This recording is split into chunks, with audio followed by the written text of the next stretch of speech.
Good morning, and thank you all for joining us here at Etobicoke Iron Works Limited. This year marks a very special milestone, our 70th anniversary. Since our founding in 1955, we've grown from a miscellaneous ironwork company into a full-service fabricator of structural steel and a manufacturer of scaffolding and aluminum elevated platforms. Over that time, we've seen some of the best and some of the toughest economic conditions.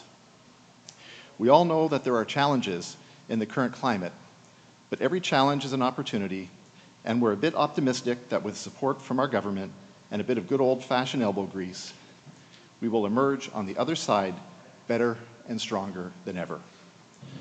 I'm thrilled to have two ministers from the Ontario government with us today to speak about some of that support. I'm happy to introduce the Honourable Stephen Crawford, Minister of Public and Business Service, Delivery and Procurement, and the Honourable Todd McCarthy, Minister of Infrastructure. The ministers have great news to share, and I'll hand it over to Minister McCarthy to start it off.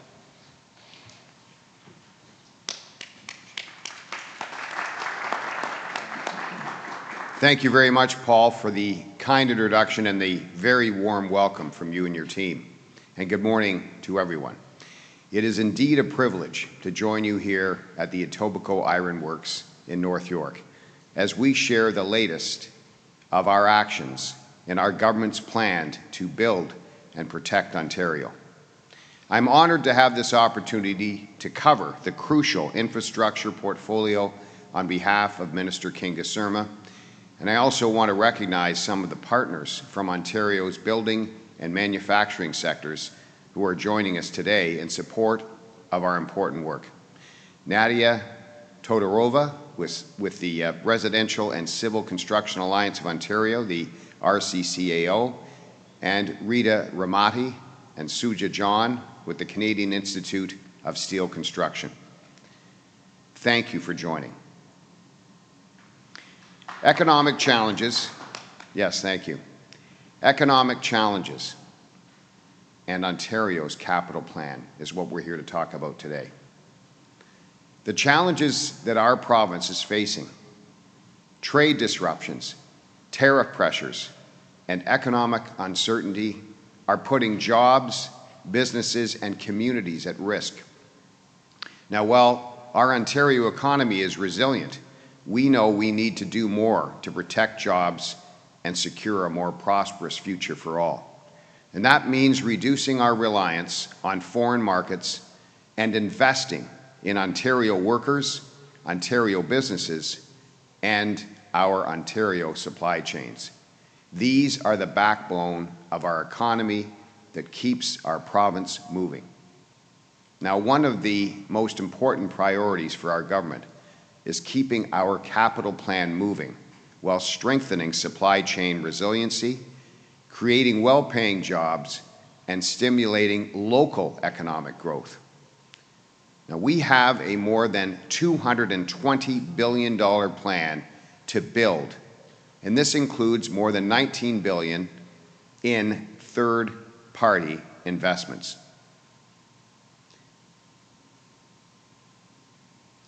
This priority is essential to build the Ontario of tomorrow. That begins with investing in Ontario's infrastructure over the next decade.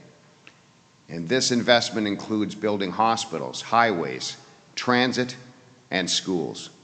It is indeed the most ambitious capital plan with the largest pipeline of projects in Ontario's history. And these projects are not only critical to growth, they represent an investment in our economy, our workers, supporting tens of thousands of skilled trades jobs. Now, with approximately 579,000 Ontarians employed in the construction sector, our focus must be to provide job certainty and to protect workers across Ontario while strengthening our domestic economy. Our recent market update included 25 projects in pre-procurement and active procurement stages, representing a combined design and construction value of more than $30 billion. These projects represent tens of thousands of skilled trades jobs, including electricians, heavy equipment operators, concrete workers, plumbers, and roofers, just to name a few. And so today, ladies and gentlemen, we are sending a clear message. Ontario will do whatever it takes to strengthen and protect our province's future, helping to ensure that Ontario today and the Ontario of tomorrow is built by the people and for the people of Ontario. Thank you. I will now pass it back to our host.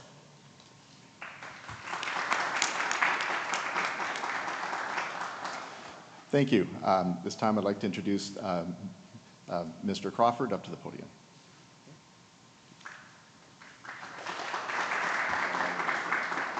Thank you very much, Paul. And I want to thank the entire Etobicoke Ironworks team for your warm welcome and allowing us to see firsthand the critical work you do.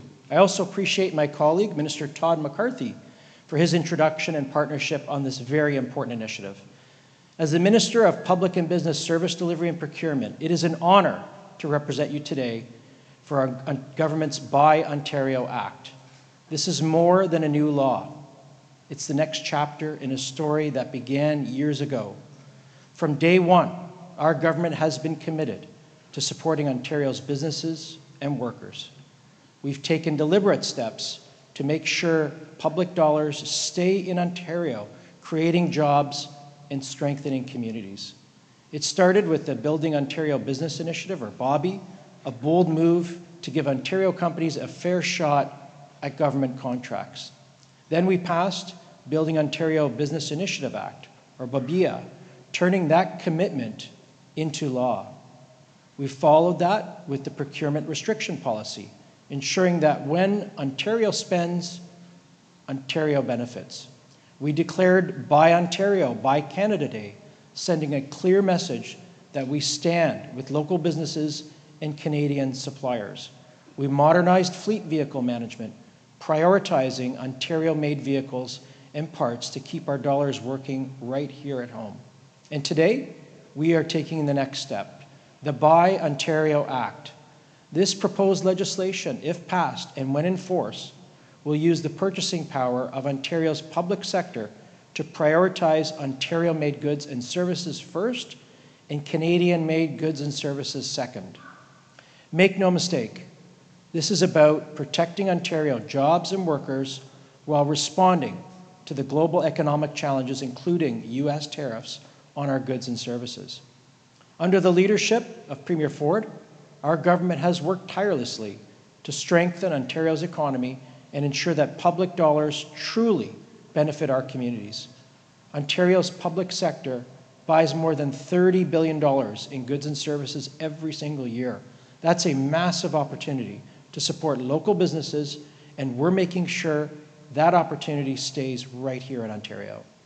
The Buy Ontario Act will replace the current Ontario Business Initiative Act, giving us stronger tools to meet today's challenges. This law will ensure that projects are built with goods made right here in our great province. It's about using the public sector's buying power to back businesses and create jobs in our own backyard. Price matters, and getting the best value for our money is critical. But today, value means more than just cost. It means keeping public sector dollars in Ontario and across Canada. When we choose goods and services from local suppliers, we create more work for Ontario manufacturers, more Ontario-made products, and more Ontario success stories. That's a big win for everyone. I know doing business isn't easy. Markets rise and fall, and the economic threats we face today are unlike anything we've seen before. Our government's job is to listen, act, and deliver, and that's exactly what we're doing. By working together with partners in the broader public sector, industry, and academia, we can build a truly unified, innovative, and prosperous Ontario. The Buy Ontario Act is a critical part of that vision. We believe in local leadership, like those here by my side, and we believe that when government and business pull in the same direction, there's no limit to what we can achieve. Thank you for your time today. Together, let's build a stronger, more self-reliant Ontario. And at this point, I'm happy to take any questions. We'll now open the floor to questions. If there are any journalists, please approach the podium. As a reminder, it's one question, one follow-up. I will add that this legislation, I think it's a timely day. Today is Premier Ford's birthday, and he has been really the architect and the leader across Canada in terms of standing up for Ontario and Canadian interests. So I think it's a good day for this legislation to come forward.